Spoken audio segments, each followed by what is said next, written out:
Good morning, everyone. A very warm welcome to Chatham House. I'm Bronwyn Maddox, the director.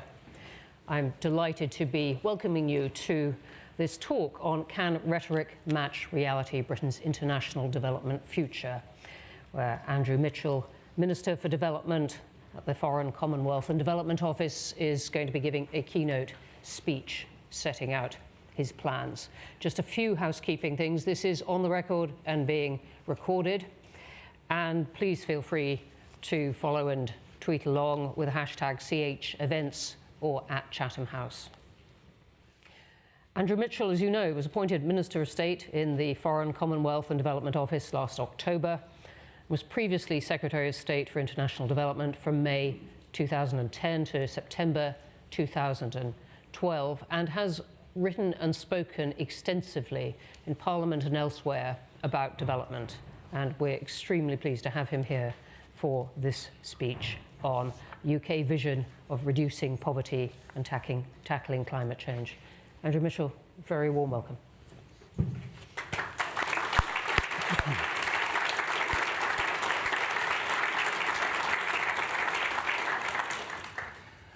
Thank you, Bronwyn, and good morning, everybody. I'm conscious that I'm talking in the heat of a massive crisis in Sudan. Clearly, our thoughts are with British nationals being evacuated and the brave servicemen and women risking their lives to secure safe passage back to the UK. And our thoughts are with the 45 million people in Sudan who are bearing the brunt of suffering. It is essential that the ceasefire is maintained and that a political process is secured. If not, the humanitarian consequences will be incalculable. The UK will continue to work tirelessly to help bring an end to the violence and provide vital humanitarian relief. Today, in this great centre of learning and scholarship, we assert again our commitment to change the lives of the world's poorest and drive forward shared prosperity. Today, we commit to persuading more of our fellow citizens that international development is core to our own national interests as well as the right thing to do. Today, we reaffirm our priorities and show how we can secure these goals through partnership to achieve progress and prosperity. And we underline Britain's historic commitment through the international system to those who dwell in the poorest and most challenging of circumstances. Today, we seek to promote a British policy and priority which is above party politics and which is seared into our national conscience, as people across our country have shown through their generosity and compassion to those suffering in distant places, where for many in their darkest moments after flood, earthquake and disaster, Britain has been a beacon of hope and of light. At a time when the international system is fractured and Russia's war in Ukraine shows that core international values and rules can be brutally assaulted and overturned, we restate in strong terms our belief in an effective and ambitious rules-based international system essential to address climate change, the existential crisis of our time, as well as the causes of migration and global health insecurity.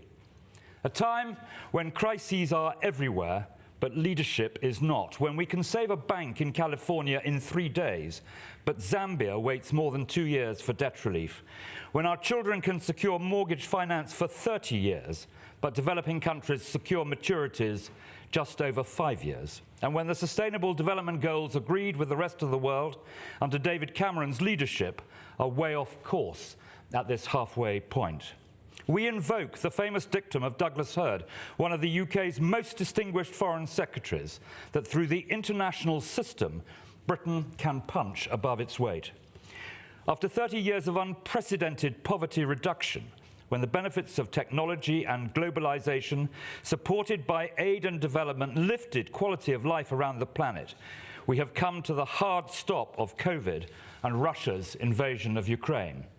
With 70 million people falling back into poverty, with millions of girls out of school, with famine stalking the lands of East Africa, with 5 seasons of failed crops due to drought, where at least 40,000 people have died and where children are starving to death.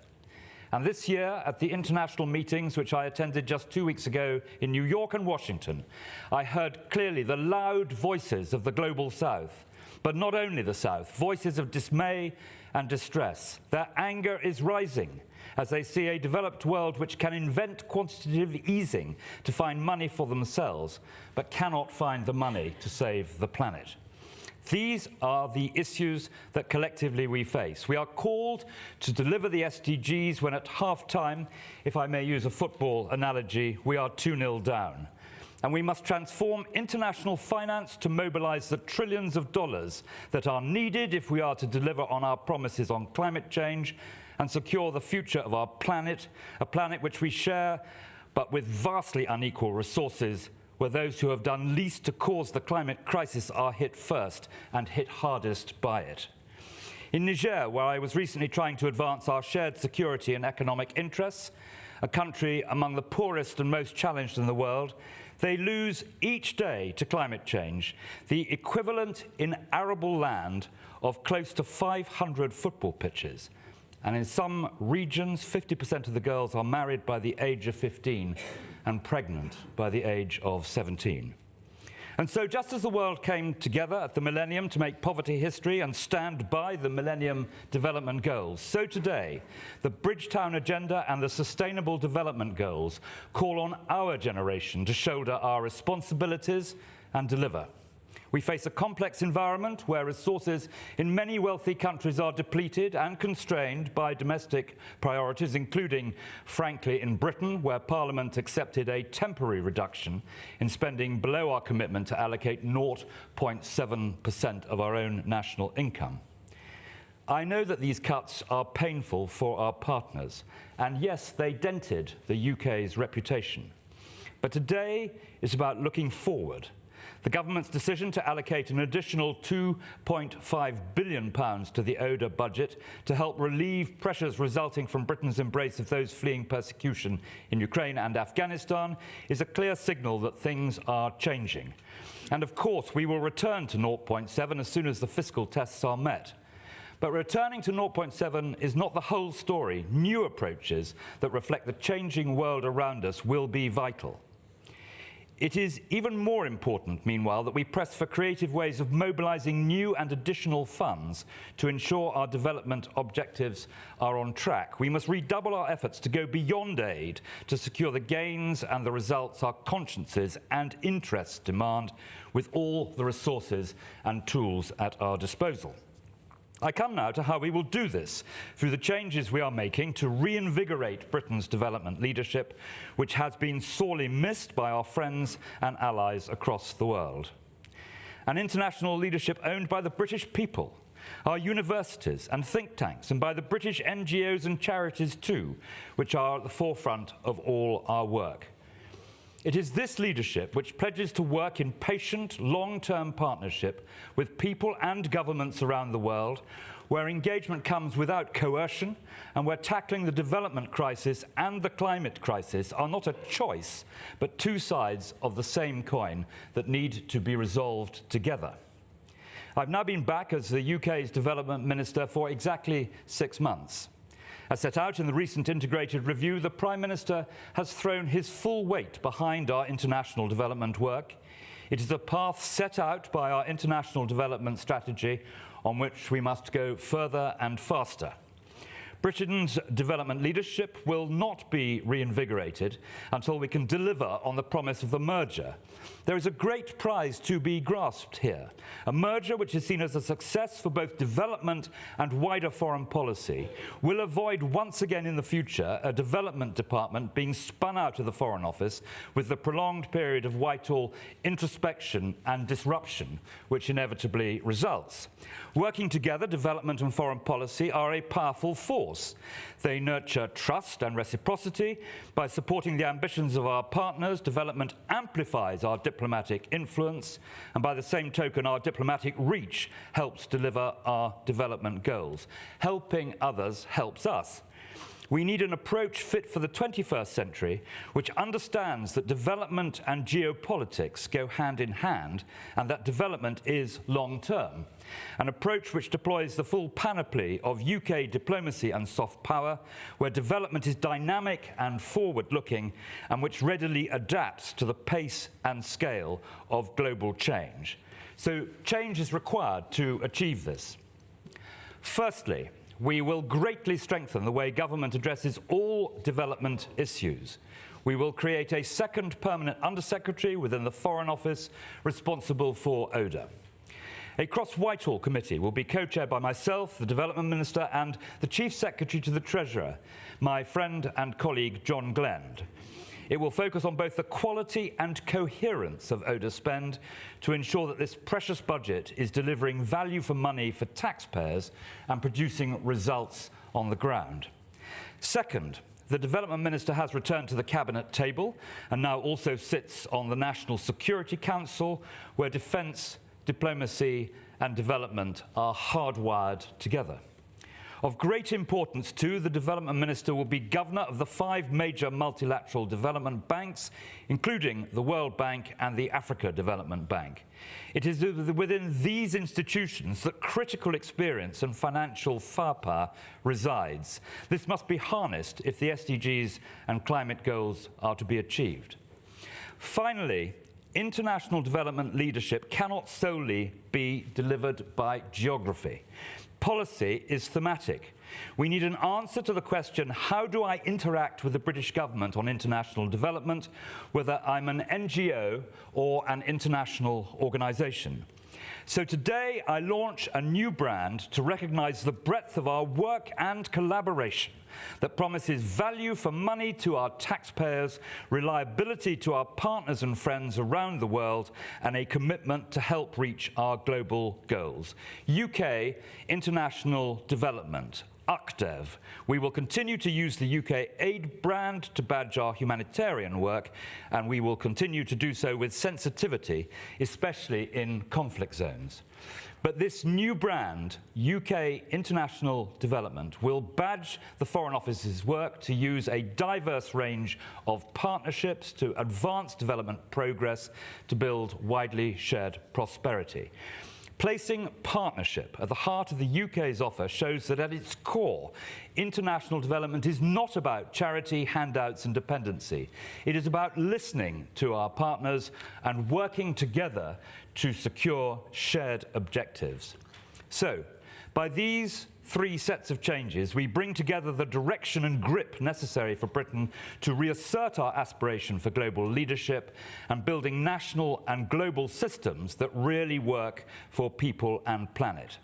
This brand is intended to be bigger than just our Foreign Office programme and to embrace not just the rest of government, but Britain's much wider set of civil society actors and partner with us, our universities, our scientific establishment, our NGOs and volunteers, together with many private sector actors.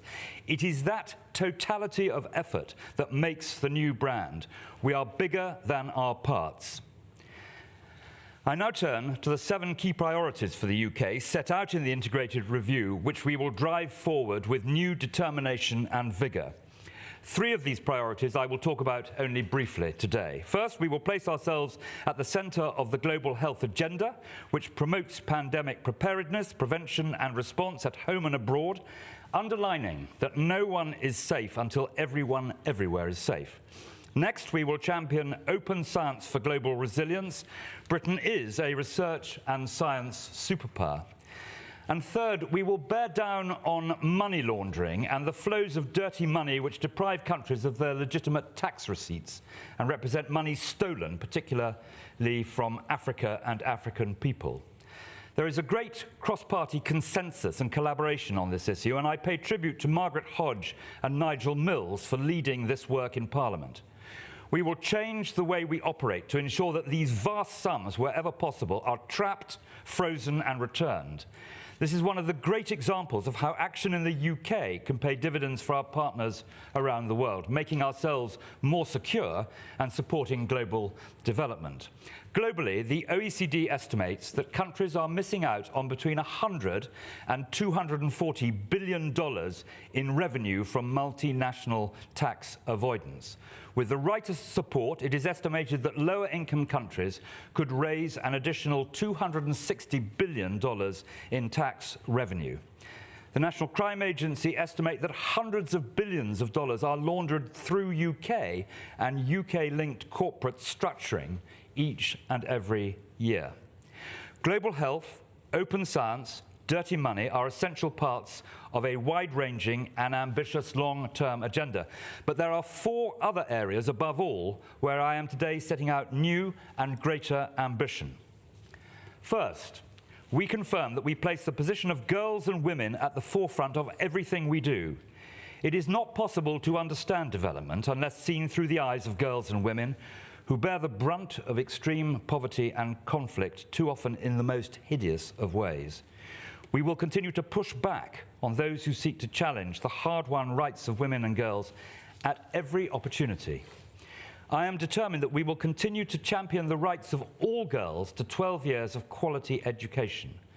And so we will launch a new public campaign on girls' education results with easy access to information which shows the huge difference we are making. I'm also delighted to announce that the UK is launching today an innovative new programme, SCALE, which stands for Scaling Access and Learning in Education. This builds on all we have learned from the Girls' Education Challenge Fund. We will partner with governments that want to test new approaches and then scale them up in their national systems. This will lead to an additional 6 million girls in school over 4 years, thanks to the British taxpayer.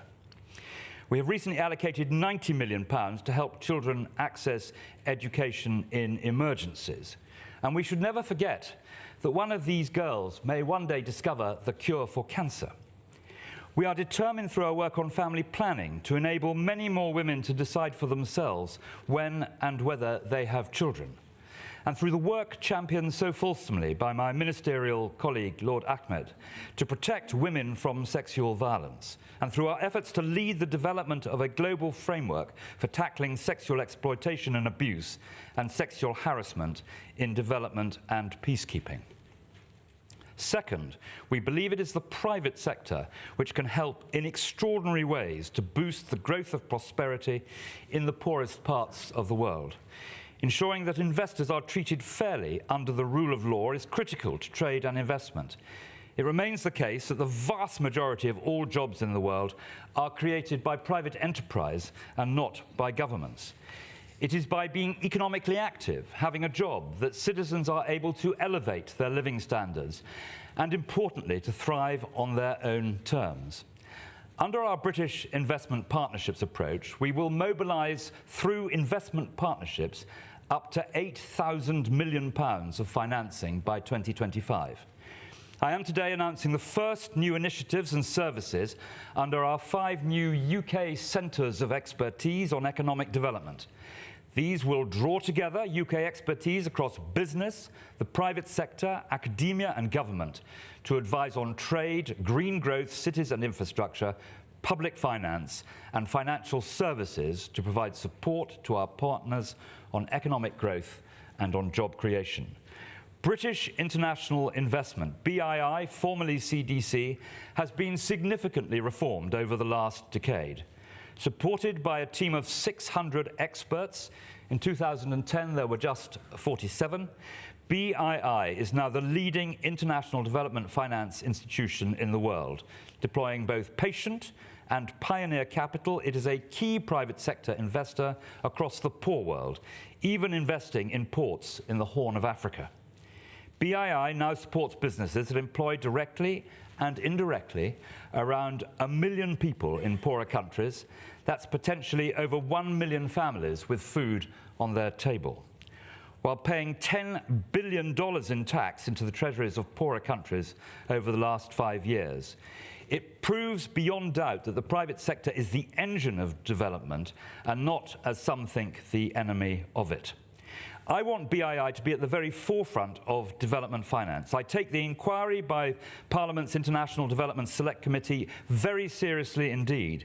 I stand ready to consider their recommendations and will be discussing and following up on these with the BII board in the coming months to make sure that they continue to do all that they can to reduce poverty, deliver impact and support green transition. When I had the privilege of being Secretary of State in DFID, I was proud that we were the most transparent development agency in the world. I am proud of BII, and I want to see it lead the way in demonstrating to the world how transparent a development finance institution can be, and I intend to publish a roadmap of BII commitments towards this. But our partnership with the private sector goes way beyond the work of BII, along with UKEF, the British Export Credit Guarantor, and the rest of British investment partners. We will boost living standards through British investment while securing a return for our taxpayers. Next April, our Prime Minister will host a UK-Africa Investment Summit in London, and we expect billions in investment and millions of jobs to result. Harnessing the power and potential of the private sector will be central to our strategy to help build prosperity. Third, we are determined that we will not rest while people in the world are starving to death. I have met communities where children are dying from malnutrition, in Sadr in Yemen. I've been to malnutrition wards where terrified mothers cradle emaciated little children, and where British taxpayer-funded medical care was their last and only hope. In Karamoja in northern Uganda, where malnourished and emaciated children queued quietly in line for supplies of life-saving emergency peanut-based paste paid for by the British taxpayer. It is frankly obscene that in the 21st century and in our world of plenty, children are today slowly starving to death. So next year, we will spend £1,000 million on humanitarian relief, including in ways that build future resilience to climate impacts and meet our commitments to climate change adaptation. Funding to deliver water by lorry must always be accompanied by investment in water retention reservoir capacity for the future, so that subsequent crises are met with greater resilience. So in New York on the 24th of May, we will co-host an initial pledging event where we will announce our humanitarian funding for the Horn of Africa. The conference will be a key moment to secure funding for the largest humanitarian crisis in the world and highlight the urgent need for countries facing the brunt of climate impact to access climate finance. I am announcing that we will set up a new UK Centre for Veterinary Innovation and Manufacturing to apply recent vaccine tech breakthroughs to zoonotic disease threats that compound the danger to livestock in drought conditions. We will also continue to champion British research and investment in partnership with others, which has produced new biofortified crops like the vitamin A sweet potato, which are now feeding millions of smallholder farming families across the world, averting damage to health, physical and cognitive development. And the mobile money system, M-Pesa, developed thanks to a British taxpayer grant, enables money to be moved and weather alerts and farming advice to be swiftly received. This model has become a global beacon for financial inclusion across the continent and beyond. So from the depths of despair, we have seen how partnerships fuel the progress on which prosperity depends. So towards the end of the year, we will hold in London an event to bring together British and international expertise in tackling hunger and starvation with the support of the academic, medical, research, philanthropic, and NGO and charity community. This event will show our own taxpayers and constituents why this work is both in our national interest and the right thing to do. We will inaugurate the Child Nutrition Fund this autumn, working with the Gates Foundation, the Children's Investment Fund and UNICEF. Britain will lead what is an innovative, affordable way of tackling child wasting and build resilience to famine in some of the most vulnerable countries in the world. And through co-financing, insurance products and other multipliers, working both bilaterally and through the multilateral system, we will augment and increase our own scarce and valuable funding. Our aim is to extract a quart from a pint pot, and we have made a good start with our significant co-financing plans with other partner countries. We recently announced a partnership that saw $2 million of the UK's humanitarian funding package matched by Saudi Arabia, providing a boost to the World Food Programme and supporting those in desperate need in Somalia. We want to expand the scope of our aid relationship with Gulf partners and have agreed to scale up our co-funded programmes from tens to hundreds of millions of pounds. And so I come finally to the last of our priorities. It is at the heart of everything we need to do. It is to generate the funding needed to tackle climate change and reassert the primacy of purpose of reaching the SDGs. Here, the role of private sector investors will be central. For example, pension funds alone amount to $60 trillion, which will overwhelmingly drive forward the global response. The overarching aim of the spring meetings of the IMF and World Bank in Washington just 2 weeks ago was how we can radically scale up their resources to mobilize the hundreds of billions needed to deliver on the promises the international community has repeatedly made at the SDG summits and the COPs. And make no mistake, as I said at the outset of my remarks today, we are now reaching a tipping point. We've heard the challenge of the poor world at our own COP in Glasgow and the rising voices of outrage at last year's COP in Egypt. By the time we reach COP28 at the end of this year, we will need to show clear and unmistakable progress. Of course, we need a clearer pipeline of oven-ready climate mitigation and adaptation programs. We must recognise also that a country like Somalia simply doesn't have the technical expertise to get through the due diligence gateways to access these global climate funds. In Somalia, Britain is helping with invaluable technical expertise, and we can and will do more. But progress depends above all on the capacity of the international financial system. And that is why I made clear in Washington that the sweating of the balance sheets of the World Bank and the other huge multilateral development banks, combined with the creative financial engineering skills of a sector replete with expertise and experience, must now be brought to bear to produce a quantum of financial support which is unprecedented. At the World Bank meetings, I approved changes to the capital adequacy reserve ratios, a reduction in the IBRD requirement limit from 20% to 19%, just 1%, releases for lending an additional $4 billion each and every year.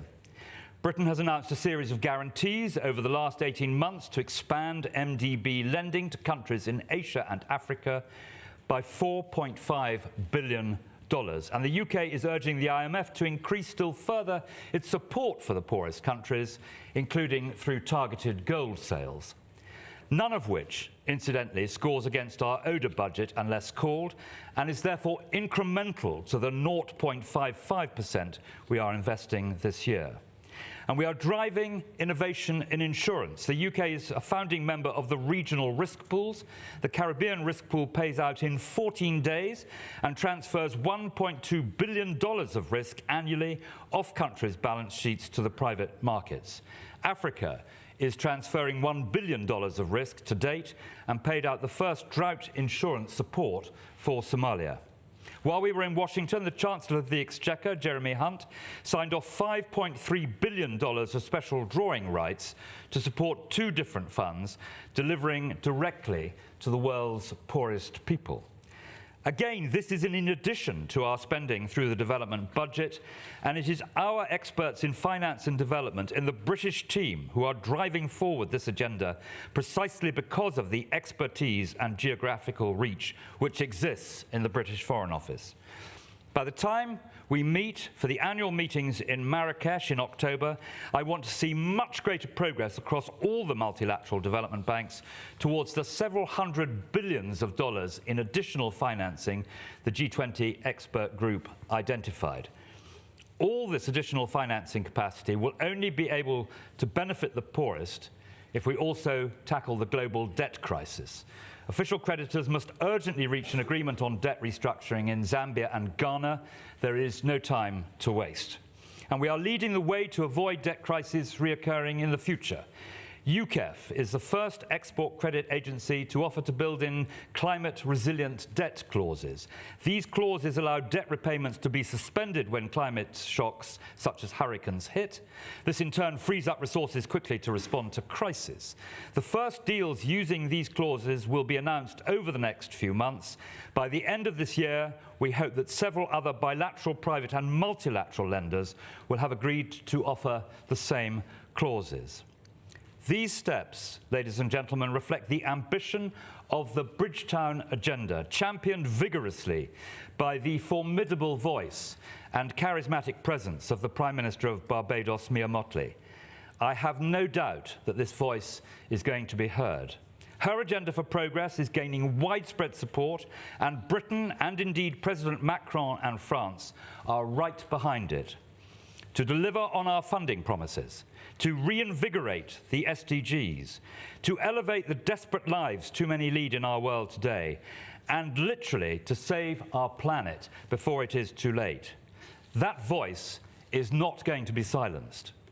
And as we pass through the waypoints on our journey to COP28 at the end of this year, the G7 Leaders Summit, the Summit for New Global Finance Pact in Paris, the Africa Climate Action Summit, the G20 Leaders Summit, UNGA, including the SDG Summit in New York, the IMF World Bank annual meetings in Marrakesh, the clamour for justice and the response of rich countries will be critically evaluated by our friends and our allies.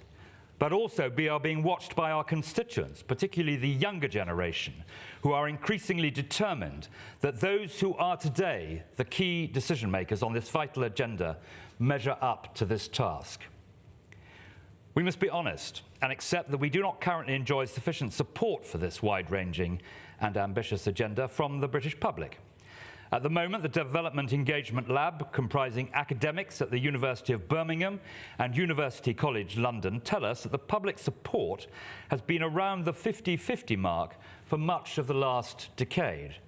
But I am determined that we shall win over the doubters and drive up support to the 70-30 mark over the next 10 years.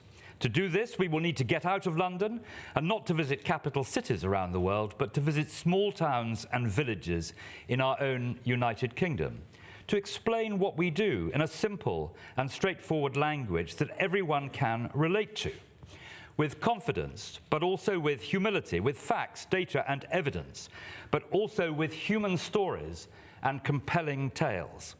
Tales that are heartening as well as sobering, drawing on the numerous examples and experiences that make up the story of great British international development.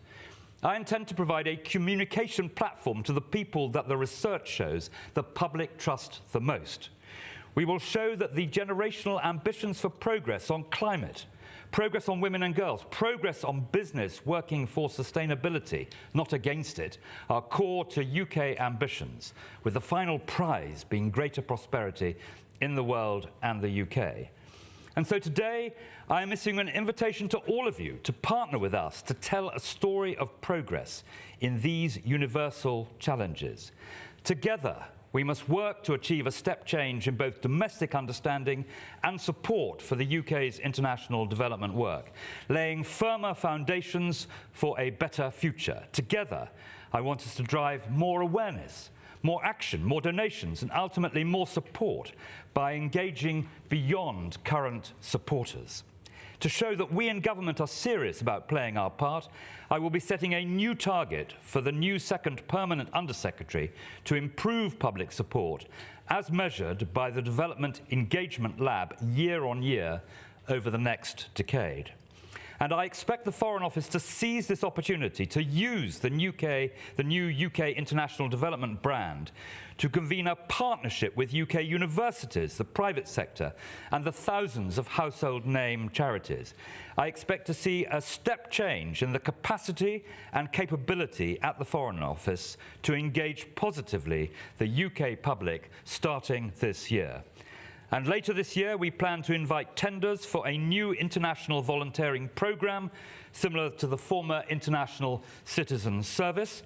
It will be an opportunity for young people to engage internationally and support our development work across the world.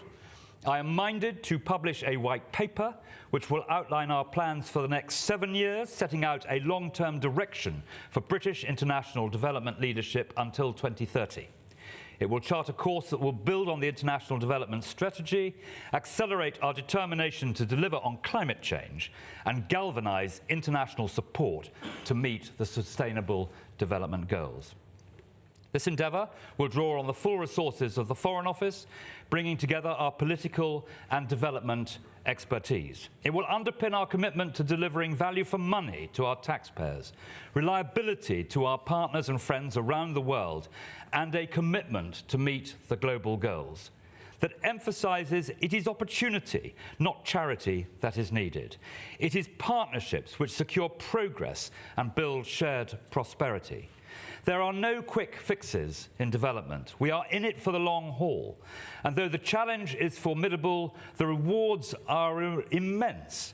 We have not a moment to lose. So today I pledge that the government will drive forward the UK's fight to reduce poverty and boost climate security, to reassert our aspiration for global leadership, and to say loudly and clearly, Britain is back. Thank you very much.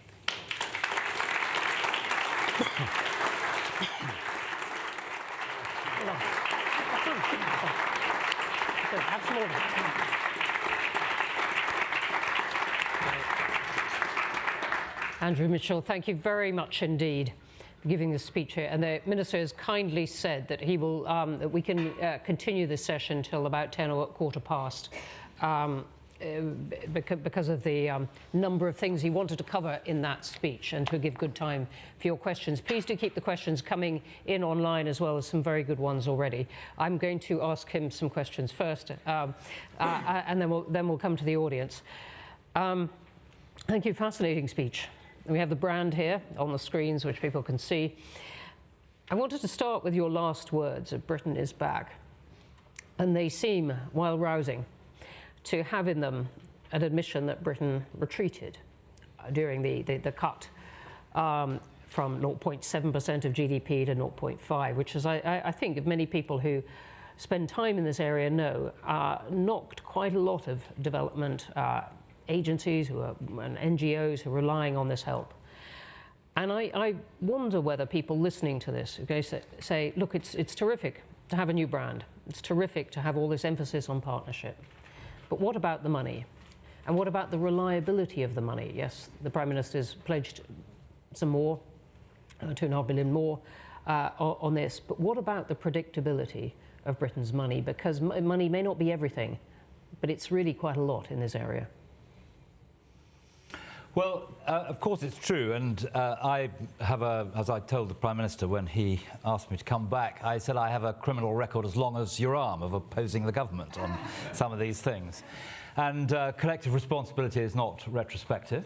And what I've said about the 0.7. But my job, it seems to me now, is to make it work in the way I've set out in some length in the speech. And what I would say to you about the money is that we shouldn't focus on what we cannot do. We should focus on what we can do. And I think, frankly, that the difference between 0.7 and 0.55, and when I was last in government, when Britain was undoubtedly a development superpower, we were spending about 0.55. So it's about the same level of spending, but of course a lot of the money is going under the OECD DAC rules to help people in their first year as refugees. So of course that is true. But what I hope I've set out quite clearly is that if you look at the multipliers of the money, they dwarf the difference between 0.55 and 0.7. I mean, I talked about what we're doing, what Britain is doing to help sweat the balance sheets of the multilateral development banks. And that one thing that, you know, our brilliant team at the World Bank in Washington have been pushing through the bank, that one change in the capital adequacy ratio from 20 to 19, which produces, just that one change, produces an extra $4 billion every year of spending. You can see how we've used the guarantees, particularly with the African Development Bank, the discussions that are going on at the moment about whether we can use some of these SDRs to boost the ability of the Africa Bank to spend. You've seen how we use insurance products, which are invented in London, which are now flowing. Obviously, you can't insure against drought next year in Somalia, but you can insure it against atypical events across a pool of risks. So there's all of that, and there's the co-financing. We've done a small amount of co-financing, but negotiations are going on to do a lot more, where we put our money alongside a partner country's money to achieve a common objective. And it's a sort of, for our taxpayers, it's a sort of buy one, get one free, as it were. So all these things act to increase our leverage, and that's on the finance side. But I want to stress that it's actually dealing with the negative effects of the merger and galvanizing this link, which DFID was so good at, of bringing together academia, the great thinking in British universities, the strength of think tanks, the leadership of some of the charities and international NGOs, which we have such pride in what they do at times of disaster overseas. It's also making sure that is back, and that's where the new brand is absolutely essential, because it means people will know, whether they're domestic or international, how to interrelate with us on this matter. Since you brought it up, let's just spend a moment on, as you put it, the negative impacts of that merger of DFID and the FCO as it was. And it was a bumpy one, I think I can say uncontroversially, by Whitehall standards, though all of these machinery of government changes are very wearing of people's energies and so on. It was one in which many DFID people felt they got the worst of the culture clash, and quite a few left. How's it gone now? Well, the key thing, there are good things that can be done with the merger. It removes any difficulty or mismatch on the overseas platforms. They are led by the Ambassador or High Commissioner, and there were times, not under me, I hasten to add, when DFID sort of pursued a separate foreign policy. You can't do that, and the new arrangements stop that from happening. But there is actually another tremendous benefit of the merger, and it is this, that if you have a development objective, some of the ones I set out in my speech, and you have the might and reach and resourcefulness of the Foreign Office behind delivering these, then you can do it better. And there were times at DFID where we had such aims, and I would talk to William, and William and I were joined at the hip when he was Foreign Secretary. This would be William Hague. William Hague. But I realised then, and I now see how, if you have the Foreign Office with all its connections and leadership behind, it makes a real difference. And consider this, Bronwyn, as well. If it's conceivable that another party might win the next election, were that to happen, if another party arrived in Whitehall and said, we're going to set up DFID again, I think the reaction of many officials would be, oh my God, not more structural change. We can't go on having this yo-yo effect when we get DFID. DFID was the third time the development element had been yanked out of the Foreign Office. And we have an opportunity now to create not the Overseas Development Agency of the past, but a centre for global public goods advancing that are fit for the 2030s. And so if we can now create a merged structure which really works for development and for foreign affairs together, we could have something that's much more powerful and much better. And then you don't feel the need to do what you described absolutely accurately as machinery of government change, which is enormously disruptive, would take years to settle down. You don't need to do that if you can make this new system work. So I am not in the business of trying to rubbish the merger, besides which you can see what I said about it in lurid language at the time. I'm not in the business of that. I'm in the business of trying to make the new structure work really well for development, for the Foreign Office and for Britain, and for the people we seek to serve, the poorest in the world. Thank you for that. And I must say for myself, I'm in the camp of wanting to be persuaded by that. That was absolutely the rationale of the merger, and it does have a lot of force to it. But it then brings us to the question of what Britain is trying to do in its development policy. Is it trying to advance foreign policy aims? Is it trying for the old goals of poverty reduction? Is it trying, you've referred a couple of times to national interest. And I just want to weave in here an interesting question that's come in online from Melita Lazelle, and she says, thank you for your keynote speech. There is a body of evidence, not cited, that development projects and programs which support the donor's national interests don't have good outcomes in terms of effectiveness, impact, sustainability. And I just wondered what you can say to us. You've listed lots of great causes, and we'll come on to some of them, and women and girls, and many people would absolutely share your ringing statement that it is obscene that children are starving in this world today. But what would you say is the purpose now of British development? Well, there are, in my view, artificial differences being cited there. You know, you can't pursue your national interest and also try and elevate the dreadful circumstances in which the poorest in the world live. I don't believe that's true. You know, development is about stopping conflict and promoting prosperity. It's about trying to stop it starting, once it's started, stopping it, and once it's over, reconciling people. And it's about prosperity, having a job, you know, being economically active. That's how you lift in the rich world and the poor world. That's how you lift your standard of living.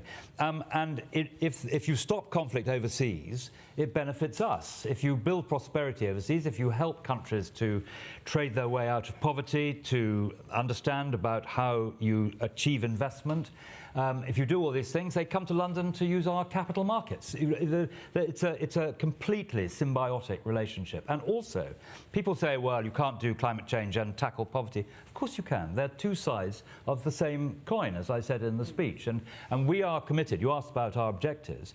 We are committed to tackling the extremes of grinding poverty for very good reasons. I mean, it's in our own interest because these circumstances, as we know, breed. They lead people to fall prey to the terrorist recruiter. So we are very clear about the importance of tackling the extremes of poverty, but also the other side of that coin is tackling climate change, because it's the poorest in the world who, as I said in my speech, suffer first and hardest from this. Thanks for that. Excuse me. You said you were going to do something about money laundering through the UK. What? Well, we've quite significantly boosted the National Crime Agency, which has, you know, law and order responsibilities.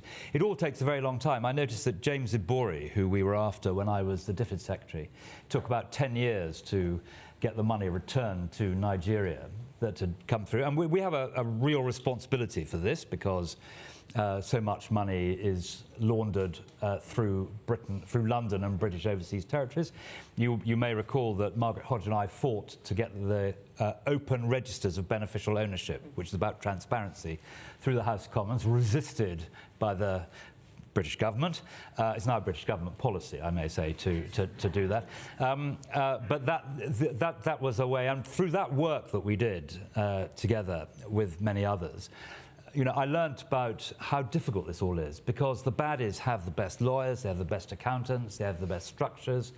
And, you know, if you're in the National Crime Agency, it's tough. You know, you have a limited budget, and if you put it all on red and red goes wrong, then you don't have money for pursuing other things. It's a very complex area. And when I was in government before, it was the City of London Police who were the sort of leading edge of going after this. So what we're going to do is we're going to try and empower, in a variety of ways, the bill that went through last year, a variety of ways to try and even up the odds so that the baddies don't have all the best tunes, and that we can bear down on this. And the key thing is transparency. You have to be able to track the money, freeze it, and then try and get it back to the people from whom it was stolen. Thanks very much for that. It is a cause that many writers at Chatham House are very concerned about. And we invite, you know, I mean, Oliver Bullock has written the most brilliant book, series of books on this, but we invite people who care about this and have expertise to help. Thank you. We'll take you up on that. Thank you. You also talked a lot about women and girls and what could be done to help them. And many people will be glad to hear that. But I imagine that both in Afghanistan and those Afghan women who have made it to the UK or other places that they wanted to get to, that will sound rather bitter. What would you say to them? Well, I learned there's no merit in being in opposition, as I tell my colleagues. You can't do anything in opposition, you can only say things. But when I was in opposition, I went around the world sitting at the feet of people who really know about development. And I learned, you know, very, very fast that unless you see development through the eyes of girls and women, particularly for the three reasons I set out in the speech. You're missing the point. You don't understand development unless you see it through those eyes. That is why we are very committed to stopping this rollback of women's rights. And you know, that's Afghanistan, but there are also things that are happening in America which are rolling back women's rights, and I think that is appalling. So we are seeking to advance the rights of women in every way we can. Now, you talk about Afghanistan, it is extremely difficult. And of course, when the Taliban do these things, if the humanitarian agencies say, right, well, we're not going to, if you do this, if you say we can't have women who work in our agencies, we're not going to be here, you don't affect the elite and the Taliban, you affect the people on the ground who you're trying to help. So the steps you can take are, you know, quite limited, but we advance it through negotiation. I was talking to Martin Griffiths, who heads up UN OCHA, a brilliant international civil servant. He goes back a long way. He's been talking to the Haqqanis in Afghanistan, and he made the point to me that, you know, there are some effective and powerful Taliban leaders who completely reject this treatment of women and who have insisted that in the areas that they're responsible for, secondary schools are open and women go and girls go to them. So you know, a lot of it is about using the weight of the Foreign Office's negotiation power, its ability to move the dial, and through negotiation, trying to make progress. And I think you mentioned Afghanistan specifically. I fear that is the only way that is open to us at the moment. How much does the success of what we do depend on what the US chooses to do? We're in a particularly uncertain point about the US's intentions for its role in the world, and indeed the money it commits to these kind of things. Well, the US last year paid for 82% of the relief in the Horn of Africa. So you're quite right about their very dominant position. And as I think it was Mrs. Thatcher who once said, when the Brits and the Americans agree on something, it tends to happen. I think that's rather less true now than it was when she said it. I mean, you know, we work very closely with America. Sam Power, who runs USAID, is a force of nature. We agree on a lot of things. We're going to do more things together. I think that's a very good thing. They are a natural partner. We think alike on not everything at all, but we think alike on a lot of things. And, you know, on humanitarian, let's be fair about it. Whatever else anyone says about America, without the American input on humanitarian relief, an awful lot more children would be dying, would be emaciated, and the plight of women would be a lot worse. And if you look at what America did, for example, in the Horn of Africa through PEPFAR, I mean, it is absolutely extraordinary. It was George Bush Jr. who did that. Absolutely extraordinary. Thank you. Now, I'll ask you one final one before we come to other questions. I mean this in no way as a tricky question, but when you said you were minded to publish a white paper... They're the most difficult ones. Yeah. Are you going to publish a white paper? We are minded to publish it. As you know, Bronwyn, better than anyone, Whitehall is a complex negotiation.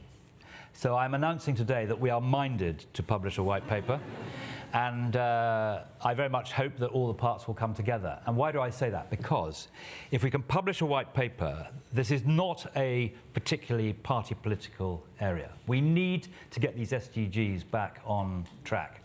If we publish a white paper for 7 years, it takes us to 2030, which is the period, the second half of the SDGs that we are trying to address.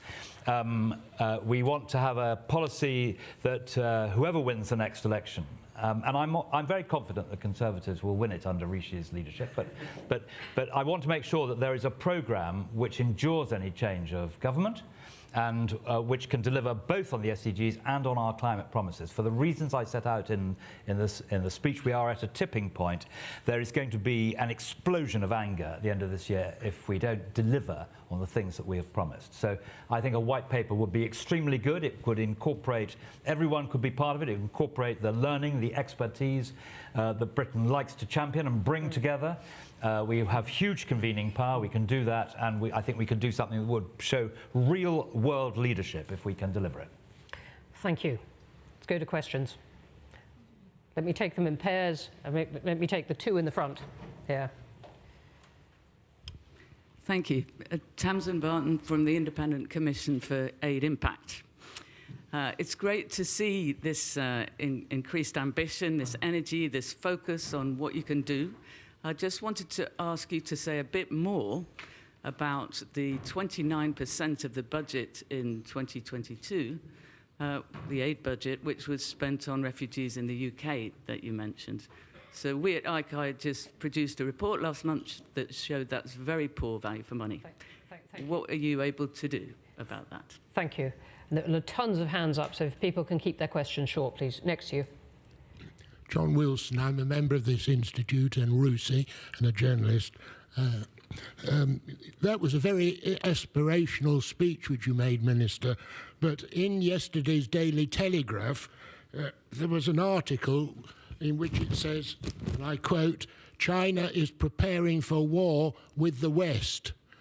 What are you doing in your department to factor that into the future state of the world in which you have to work? So if you'll forgive me for a very short answer to that, a brilliant speech was made at the Mansion House the night before last on precisely the issue of China by the Foreign Secretary, and I would commend the speech rather than the comment in the Telegraph yesterday to show that our engagement with China is constructive but clear, and I think that's the great thing about the Foreign Secretary's speech. On the spending on refugees, it is the value from this new Star Chamber, chaired by me and John Glenn, is designed to bear down on precisely the work that the ICI so brilliantly encapsulates. And you have warned us about value for money, and that it shows you the government working well. You know, you've shown us what needs to be done, and this cross-Whitehall committee will now seek to give it effect. And on this spending, you know, I know a lot of money is being spent in bedsits in Bedford and not in Africa. But under the OECD DAC rules, the first year of refugees' cost in the UK is legitimate spending. Under the rules, it is absolutely legitimate. And I am not asking for a change in the rules, because if you open Pandora's box, you don't know what's going to come out of those negotiations. They are extremely difficult to change the rules, because you've got to get everyone on side. And so, you know, it's under the rules, it's right, and that's why we have to suck it up. But we need to do everything we can to make sure that the issue is as temporary as possible, that we get value for money for the spend, and that we can reallocate it as soon as possible to the longer-term purposes of development. Thanks very much. All right, here on the aisle.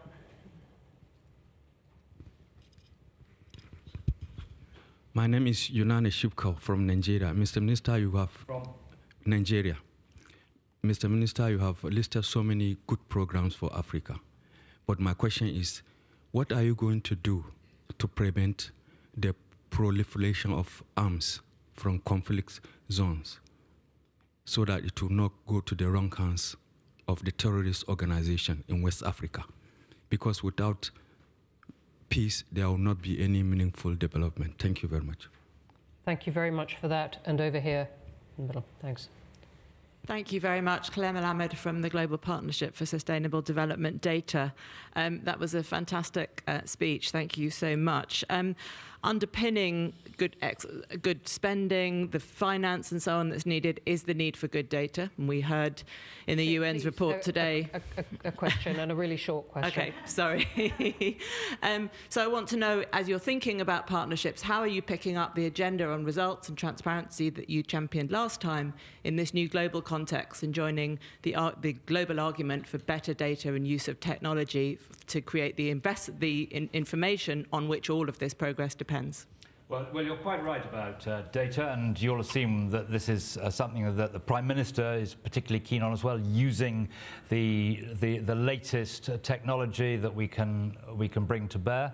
And the results agenda, which you rightly say that I championed when I was last in government, is absolutely at the heart of what we want to do. You've got to be able to show what this money is achieving, these big programs are achieving, if you're to sustain support. So I completely agree with you about the importance of data, and you'll have heard what I said about this big platform at the end of my speech, that we're working closely with universities which specialise in this sort of work. On West Africa, the proliferation of weapons. We saw it after Libya. We see it coming from the Middle East.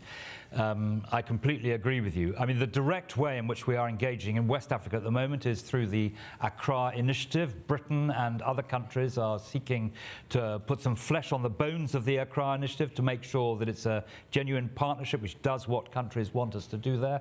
And I hope very much that that will bear fruits. A lot of work being done by the Ministry of Defence and by the Foreign Office on trying to see how we can advance that agenda.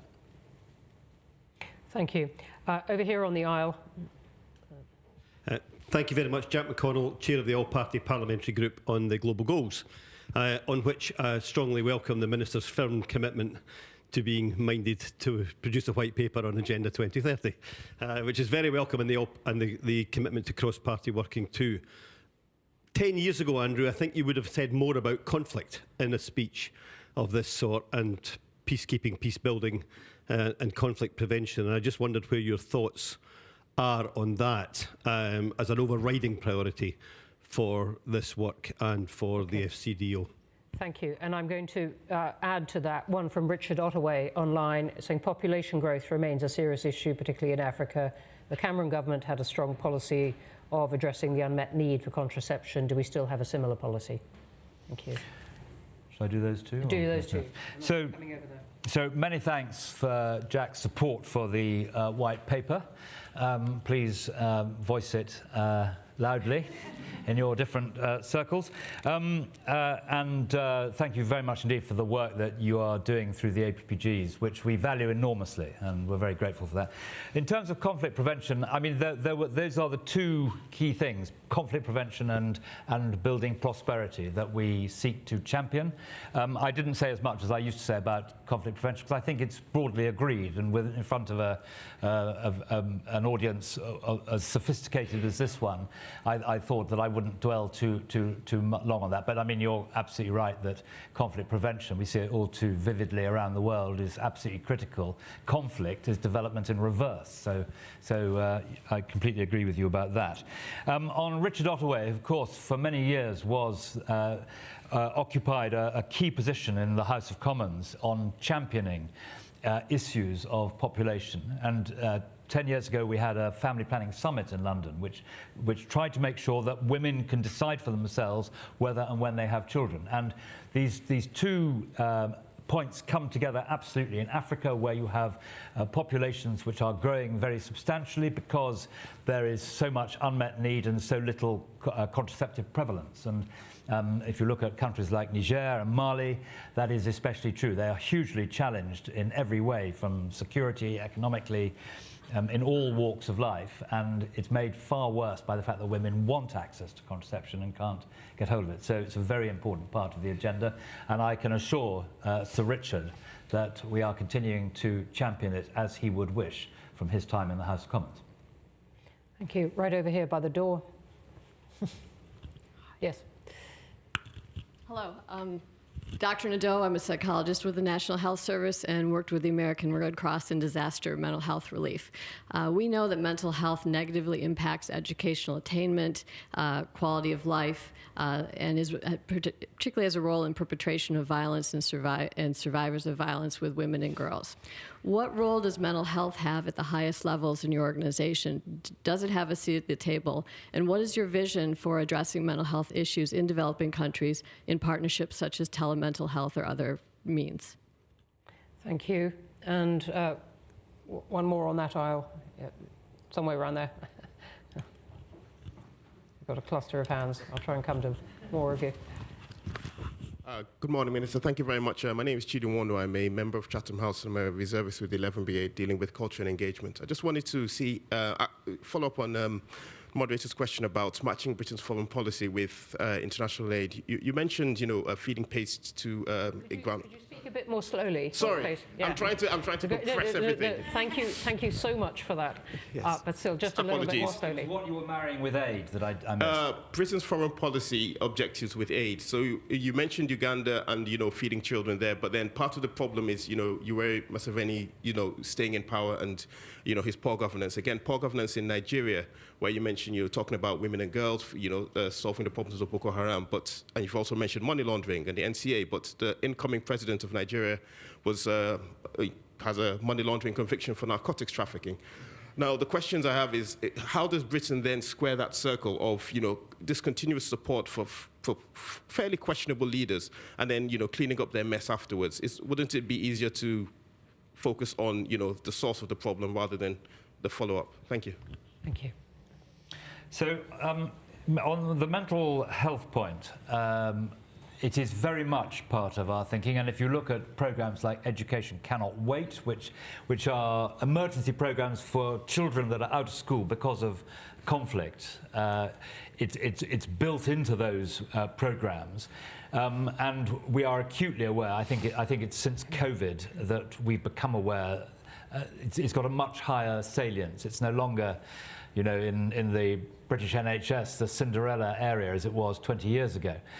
Thanks, no doubt, to people like you. But I think the salience is great, actually, and it needs to be. Your point about Nigeria in particular, Britain has relationships with countries. We're not like China. China has relations with elites. And there are great weaknesses in that model, and we don't. We have relationships with countries. Of course, we work with governments. We don't usually provide them with budget support, but we work with them. But it's our relationship is with the people we're trying to help. And you've talked about Museveni being in power for a long time, which is clearly true.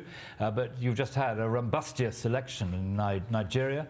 I met all the candidates. I'm sure that there will be people who will say the election wasn't perfect, but I think it's delivered a result, and we will work with the new leadership of Nigeria. I hope to be at the inauguration of the new president in a few weeks' time, and we will support Nigeria, and in particular we will support Nigeria in the work it's doing to bear down on Boko Haram and terrorism, which is causing such havoc in the north of the country. Thank you. And there was the mental health. We've done it. Thanks. Just over here in the middle, we've got a lot of hands up. I'm not going to be able to come to everyone, but two over here, please. Hi, congratulations on the agenda this morning. I'm Ian Mitchell from the Centre for Global Development. You mentioned 50% of the population are in support of development and 50% are sceptical. Where would you put the Chancellor and the Prime Minister in those two categories? And can you persuade them, particularly the Chancellor, to relax some of his conditions on how the aid budget is spent? Thank you for that. And one more over there. Is that me? Yes, it is you. Yeah. Great. Thank you, Romilly Greenhill from the One Campaign. Thank you, Minister. I thought that was a really inspiring speech. Really enjoyed a lot of it. 2 points I wanted to make. Just coming back on Tamsin's point on the refugee spending, you are, of course, entirely correct to say that this is allowed under the DAC rules, but it is the case that we are spending twice as much as the average of OECD countries. As Tamsin said, we spend 29%, the OECD average is 14%. I don't believe that we are taking twice as many refugees as the average. So there is a real question, and reiterating that point on value for money, we are overspending even within the rules. The other point I wanted to make is I really value and welcome what you said on the Bridgetown agenda. As you know, we're very supportive of that. One thing the UK could really concretely do... Could you make it a question? Sorry, my question is, will the UK consider increasing its SDR recycling to 30%? We are now behind countries like Japan and France. Thank you. Thank you. Facts are always welcome, except when we're running out of time. Thank you. So all the questions are very interesting, but two perhaps slightly more pointed questions. First of all, I would just like to point out that I have on my desk at home prominently displayed a list of the 26 Conservative members of Parliament who voted against the cuts in 0.7, one of whom was Jeremy Hunt, the Chancellor of the Exchequer. So he has wider responsibilities now, but I have always felt that he understands and supports this agenda. So do bear that in mind. And also, as is clear from the integrated review refresh, the Prime Minister is focused much more now on development. than some of his predecessors were, and he is determined to drive this agenda forward. And after all, you know, he brought me back with my long criminal record on this stuff. So I think that suggests that he's interested in getting results, and he's got quite a thick skin, and he's interested in getting results. And I think we should take note of what he said in the integrated review. To Romilly's question, I mean, you know, the first meeting, it's had to be put back. It was going to take place this week, of this ODA board.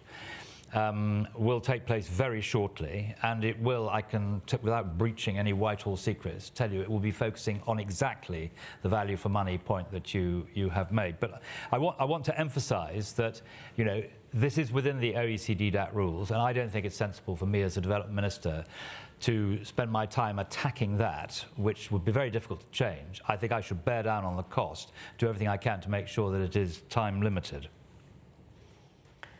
Thank you. I'm sorry, on SDRs, we are having, there's quite an elevated discussion going on about these SDRs with the Treasury. The last, I thought, extremely compelling letter that went to the Treasury got a 6-line PS from the Chancellor on the response, manuscript PS on the response. There is a discussion going on, and it's a proper discussion. The Treasury normally, as everyone in this room will know, if normally to spending requests from the Treasury, the letter that comes back essentially says, no, bugger off. That's what it essentially says. But this is a discussion about the SDRs where there's a lot of very creative minds working in the same direction, and I hope that we will see some element of progress on that. All right, I'm going to squeeze in 2 questions. I hope you're really brief. Here on the aisle, you've been very patient. Thank you. And here in the front. And that's all I can do. But there is the coffee break where you can quiz Andrew Mitchell for 10 more minutes. Thank you, Minister, for this inspirational speech. My name is Krista Rottensteiner, and I'm the head of IOM in the UK, the International Organization for Migration. You talked about the rules-based international system and the importance of this. So my question is, how does this fit with current discussions about leaving the European Convention on Human Rights, and also the debate that's going on around the illegal migration bill, where there has been criticism that this undermines the International Refugee Convention? Thank you. And here. High Commission. Thank you, Minister. Just wanted to ask about international priorities. You mentioned Bridgetown Agenda, fantastic. Anything else that you'd like to see discussed, pushed for G7, G20, and other fora like that? Thanks. Thank you. Well, that's quite a long question. I want people to focus on the Bridgetown Agenda, and the Indians have made clear that at the G20 development is right at the front of what they want to do, and I hope that there was some good programs put forward at the British G7 stroke G8, and we should have some consistency and drive forward these things. We don't need too many new mechanisms. You need to deliver on what's been promised. So I would urge people to focus on the Bridgetown Agenda. To your question about the IOM, and you know, this is a very difficult area. I think I would say 2 things. I don't think there's any question of Britain leaving the ECHR, and the Prime Minister, I think, has made that pretty clear. So although we are testing the limits of what you can do under the ECHR, and we are not the first government in Britain to do that, it was done by the last Labour government as well, I think that leaving the ECHR is incredibly unlikely to happen. It was built by British ministers and British lawyers after the Second World War. It is extremely important. You can imagine the effect of Britain withdrawing, what it would be on other countries with malign intent who would also feel they could withdraw. It would be a huge thread pulled out of the international system, which is already on the back foot, as I set out in my speech, with, in my view, catastrophic effects that it is on the back foot. And the point I would make is that I had a lot to say about this when I was on the back benches, but I do think that Rishi has drilled into the detail and has come up with a series of things, not just the Rwanda proposal, but a series of things which make the situation better. Above all, he has radically improved the relationship with France, which is essential to, if you're to do anything on this. But let's be clear, no democratic government can allow what is happening of people coming across in an unstructured and arbitrary way. No government can expect to get re-elected if it doesn't tackle that problem. And I think it is obscene also that smugglers, the modern day equivalent of the slave trader, are putting these people with all their savings into leaky boats to cross the busiest shipping lane in the world. I think it is absolutely appalling, and we should all accept that the government is trying to do, in an honest and open way, everything it can to stop this horrible trade. Thank you for that. We are going to have to stop there, but as I said, the Minister's kindly agreed to have coffee, or I suspect talk, while holding a cup of coffee upstairs, because I know there are a lot more questions. There were terrific questions online. Thank you for sending them, from Heather Saunders and Sophie Affange on women, an interesting one from Francis Guy on the on multilateral finance, which we couldn't get onto, but I wish we could. There are floods of questions here, and well, there's lots on Sudan, and I wonder if I could point you to our podcast, a weekly podcast out tomorrow, Independent Thinking, but it is on Sudan with our many experts, but one, Mohammed Hassan Al-Taisi, with the most moving account at the end of why he's chosen to stay in Khartoum to help his country, out tomorrow morning. But with that, can you join me in thanking Andrew Mitchell?